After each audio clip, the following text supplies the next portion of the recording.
Chères étudiantes, chers étudiants, très heureux de vous retrouver pour une nouvelle partie de ce cours de communication publicitaire. Nous avons dans un premier temps donné une définition à la notion de communication. Par la suite, nous avons eu le plaisir de faire un tour d'horizon des différents modèles de communication, à savoir le modèle de Lasswell, le modèle informationnel de Shannon et Weaver, le modèle cybernétique de Weiler, et on s'est arrêté dans un dernier temps sur le modèle de Roman Jakobson et ses 6 fonctions du langage. Nous avons également tenu à faire une explication détaillée du modèle de Shannon et Weaver, le modèle qui s'applique le mieux à la communication publicitaire, dans le sens où il s'agit d'un modèle informationnel.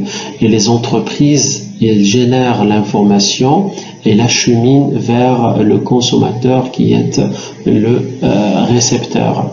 Et nous avons également donné des exemples concrets lors de la phase du codage de messages, et je vous ai dit qu'il faut faire très attention au niveau de cette phase au sens connoté et dénoté du message, et également aux 3 types de discours, à savoir le pathos, ethos et logos.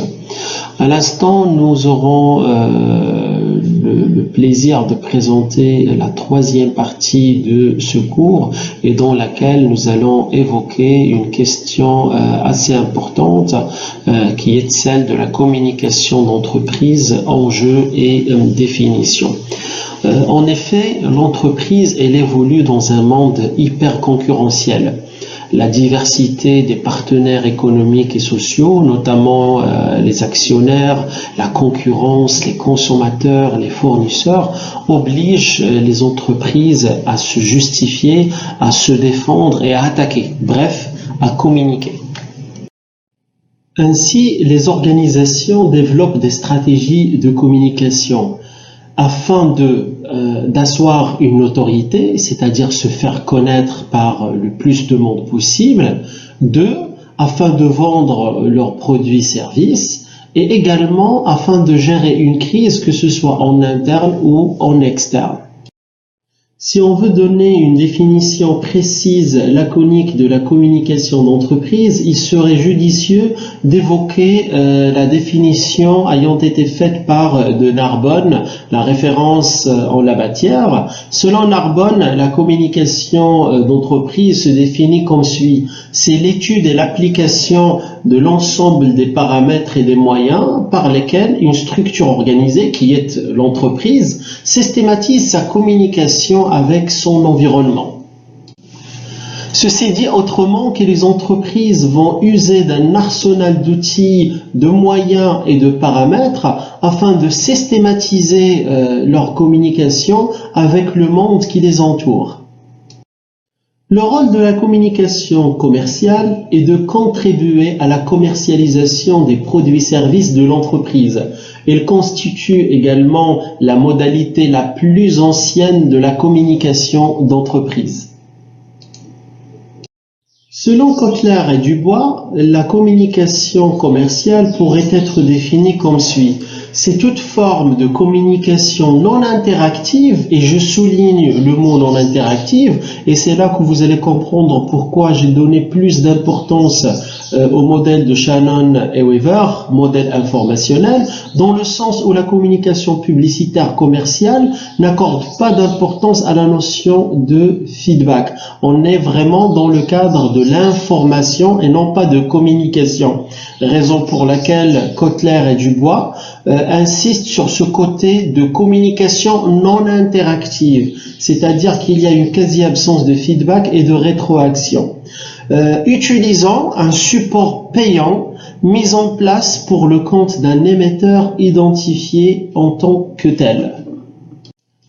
À partir de cette définition brève et précise, nous pouvons déduire que l'émetteur, c'est l'entreprise. Il va utiliser un support payant qui est représenté par les médias, les mass médias, il va générer une information qui sera tout simplement acheminée vers le récepteur. Après avoir défini la communication d'entreprise et après avoir projeté des lueurs sur la communication commerciale, nous allons aborder à l'instant le troisième point de cette partie et dans lequel nous allons parler des acteurs de la communication. Le premier acteur, c'est les annonceurs. On appelle annonceurs tout organisme qui recourt à la publicité.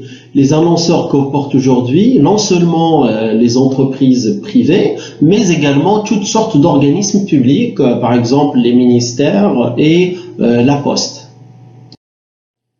Le deuxième acteur, les médias. C'est l'ensemble des supports relevant d'un même mode de communication.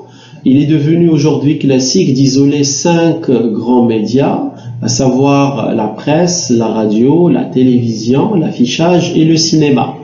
Que veut-on dire par un support média? Le support média, c'est tout simplement tout vecteur de communication publicitaire. Si média égale radio, le support peut être média 1, radio 2M, hit radio. Si média égale télévision, le support peut être média TV, RTM, 2M, etc. Si média égale journal, le support peut être Tihad Ishtiraki, le matin du Sahel du Maghreb, l'opinion, etc. Troisième et dernier acteur, ce sont les agences. Ce sont des organismes indépendants travaillant au compte des annonceurs. Les annonceurs, comme nous l'avons vu, c'est tout organisme qui recourt à la publicité.